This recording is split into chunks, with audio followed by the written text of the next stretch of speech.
Hello, this is Sachi Yanari-Rizzo, Curator of Prints and Drawings. Every other month, I present a gallery talk in the Print and Drawing Studies Center. For this season's Print Room Talks, I'm focusing on the creativity amongst family members, including couples, siblings, and extended families. Today, we are going to look at the life and works of the married couple, Thomas and Mary Nimmo Moran. The extended Moran family was composed of many talented artists, including Thomas's brothers, Edward and Peter, and his wife Emily, son Paul, and nephews Leon and Percy. Thomas Moran was born in Bolton le Moor in England in 1837. His family immigrated to the US in 1844, first settling in Kensington and then in Crescentville, Pennsylvania, just outside of Philadelphia. At age 16, he apprenticed for 3 years with the wood engraving company Scattergood and Telfer. Philadelphia had become an epicenter for printing with publications like the Saturday Evening Post. Wood engraving was the main vehicle for illustrating, and Thomas learned to carve blocks. More importantly, he furthered his skills as a draftsman by providing drawings to illustrate stories that would be carved by others. He learned to paint from his older brother, Edward, who was the first in this family to become a professional artist. Edward became known for his marine paintings. The two brothers shared a studio. Neither brother received formal art education instruction. Instead, they embraced the advice of other practicing artists, visited exhibitions, and copied reproductive prints and books. Mary Nimmo was born in 1842 in Strathaven, Scotland. Her family immigrated to the US in 1852, not long after her mother passed away. They finally settled in Crescentville, Pennsylvania in 1858. It is said that they lived in close proximity to the Moran family. Mary met Thomas when she was 16, and they were married in 1863 in Philadelphia. Mary learned to paint and draw from her husband. Thomas encouraged her to pursue etching and to exhibit. She remarked, "From him came all my first impressions of art and nature as applied to art up to that time. I had never thought of using the brush or pencil." Mary made etchings after Thomas's paintings to provide illustrations for an 1886 exhibition catalog. Thomas also alluded to her assistance in illustration commissions. He valued Mary as his most important critic. Their daughter, Ruth, reflected, "His wife was the best critic he ever had. She encouraged all his efforts and aided in developing his almost superhuman capacity for work. When she criticized my pictures," he says, "she knew why and she was always right." In 1864, their first child, Paul Nimmo Moran, was born. The family grew to a total of 3 small children by 1870. For most female artists who worked in the 19th century, it was difficult to balance a professional career with marriage and motherhood. Women often prioritized their family life and their domestic responsibilities. Other artists, like Mary Cassatt, remained single. While Mary Nimmo was able to travel with Thomas on some trips, more often she was left to care for the children at home. For added income, she had a drawing school for children. In a letter, Mary, probably from 1879, wrote, "I never had so many things to do. I have been trying to make little carpets fit big rooms and new dresses out of old ones for the children until I hardly know what I am about. Then I had to get my studio in order for my class and opened the season last Wednesday. There is only 5, but now I expect 2 or 3 more. I have nice little desks for them to draw on and have invested about $20 in models for me. So you see, I've gone right into business. Since Cousin Kate and I were over, we went off to East Hampton.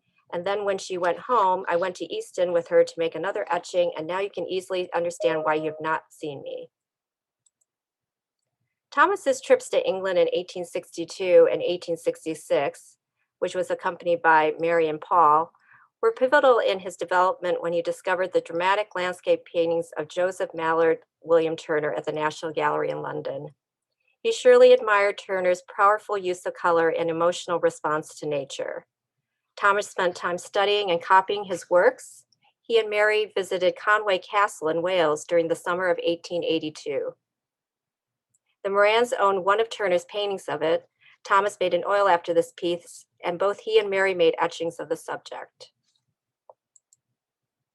From 1866 to 68, Thomas and Mary made their tour of Europe with visits to London, Rome, Florence, and Paris. The Morans did not study at an art academy or atelier while they were abroad, unlike many of their contemporaries. Instead, they spent time in the museums. Their trip to Paris involved at least one sketching trip to the forest of Fontainebleau, which was located approximately 30 miles from the city. French landscape painters escaped urban life to this rural Arcadian setting.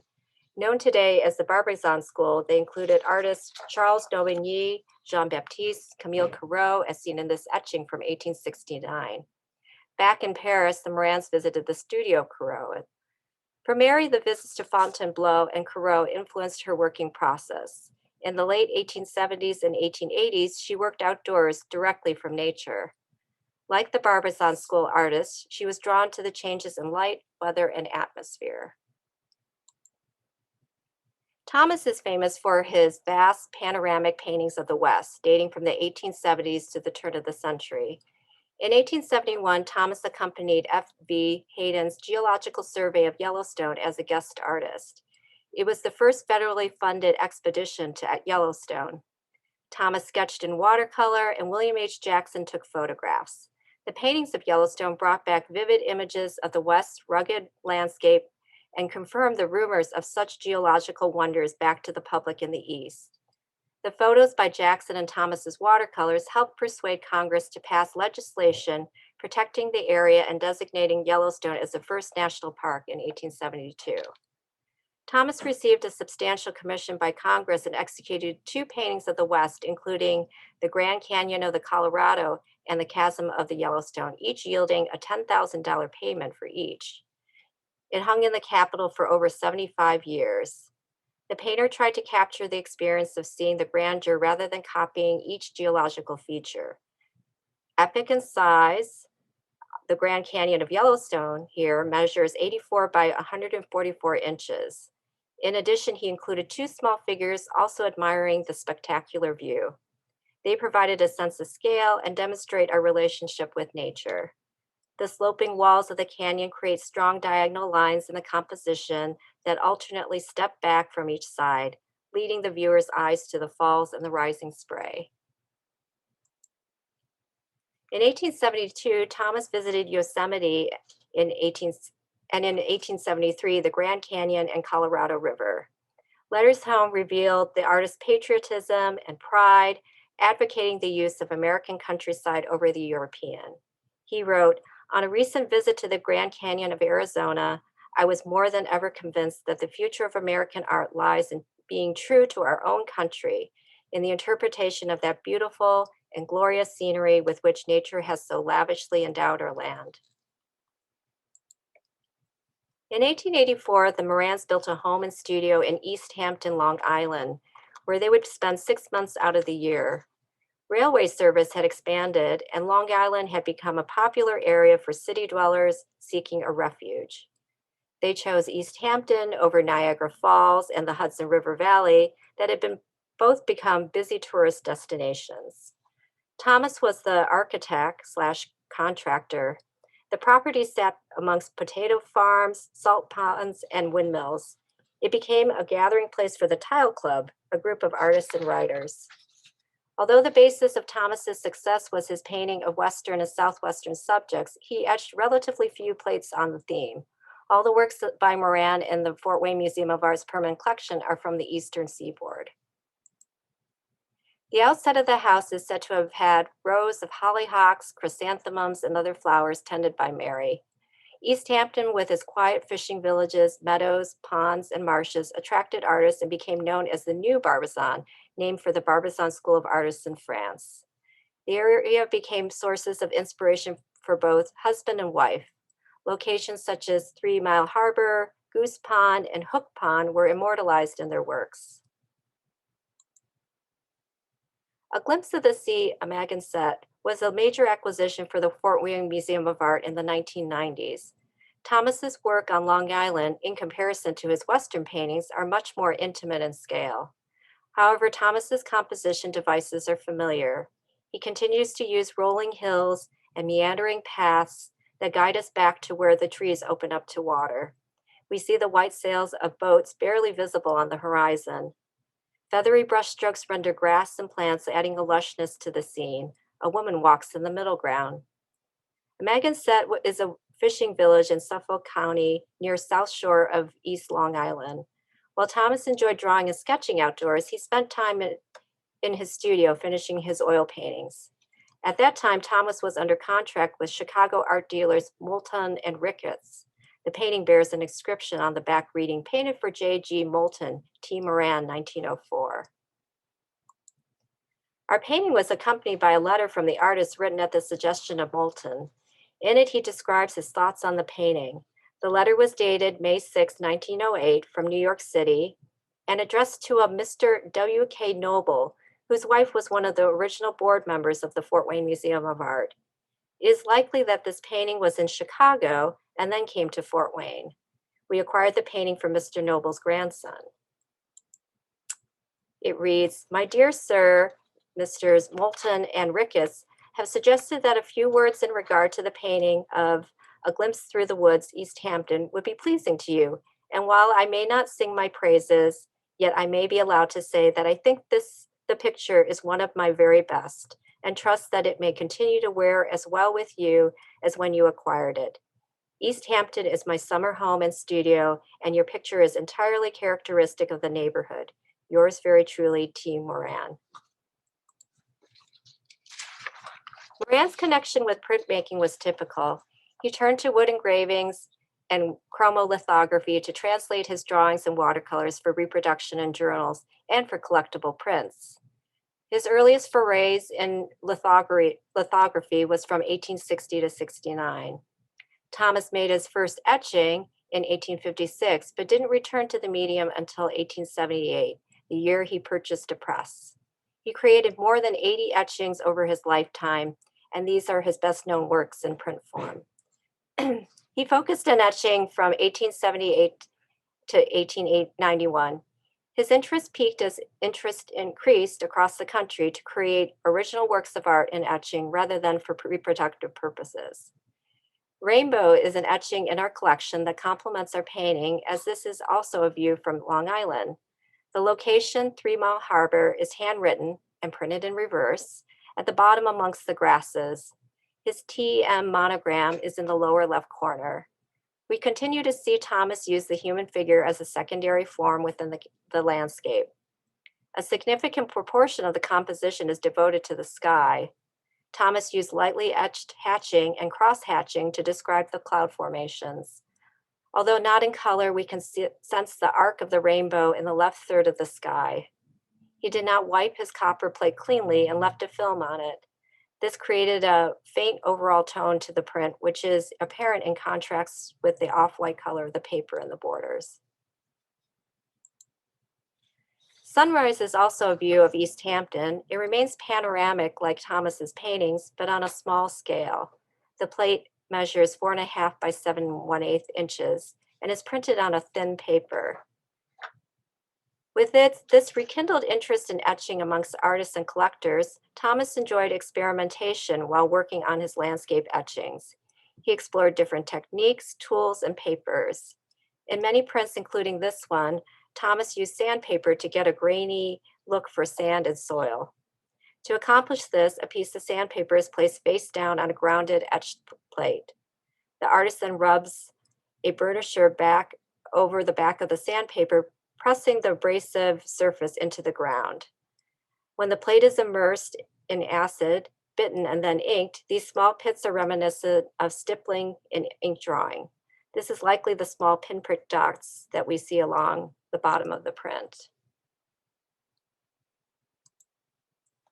Pursuing a career in art was viable for Mary since she could receive training from her husband at home, and there wouldn't be an expense. During the first part of the 19th century, the majority of female artists who achieved significant recognition in the US were successful because they were connected with successful male artists.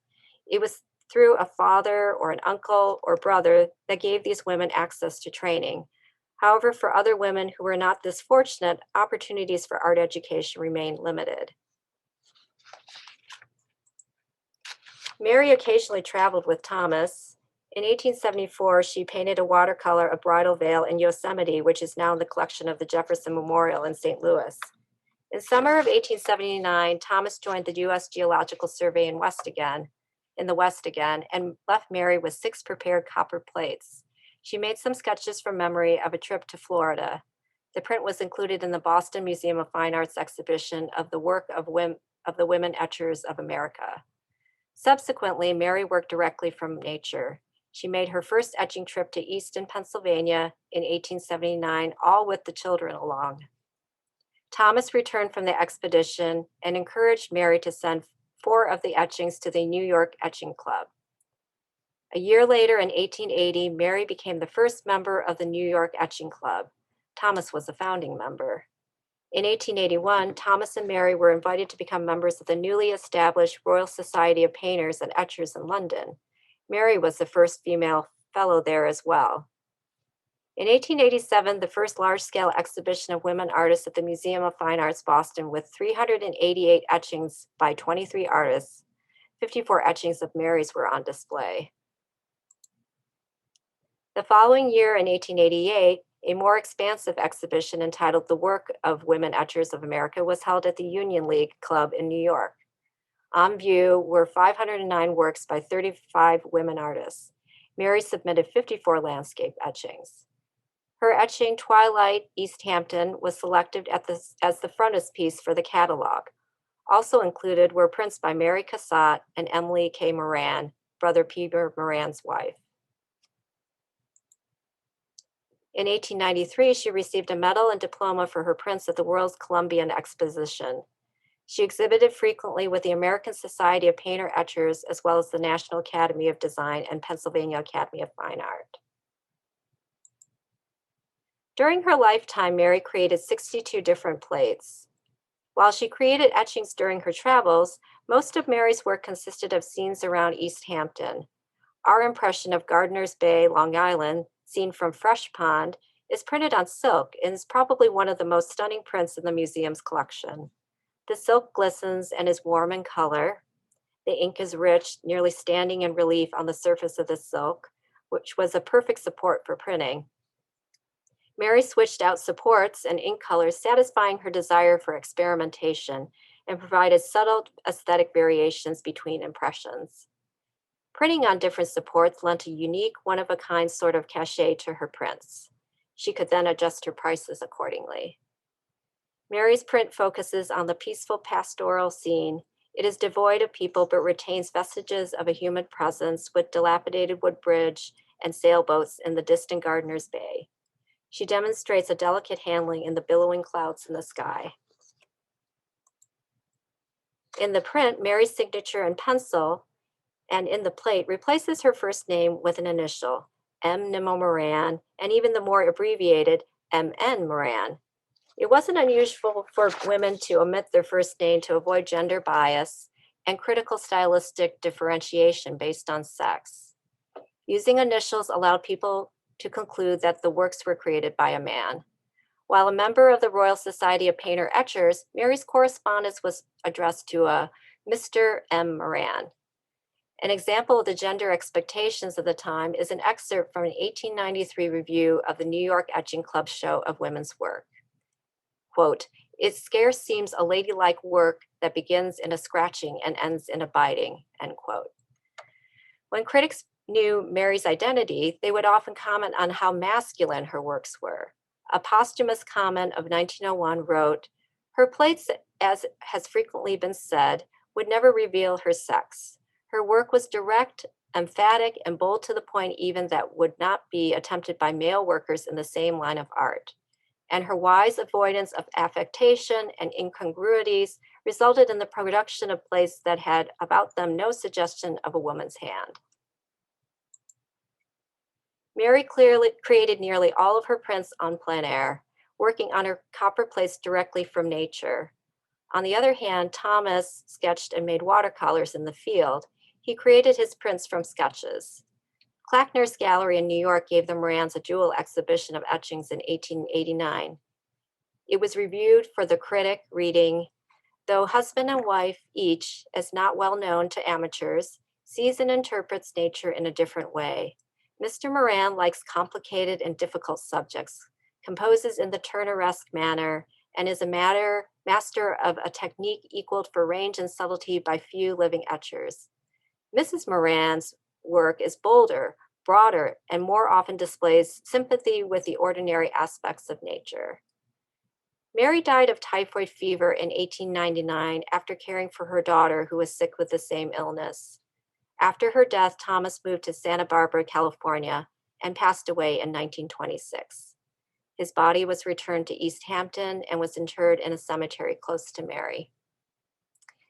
Please join me for our next print room talk on Wednesday, November 17th at 2 p.m. We will look at the different members of Fort Wayne's famous Hamilton family then.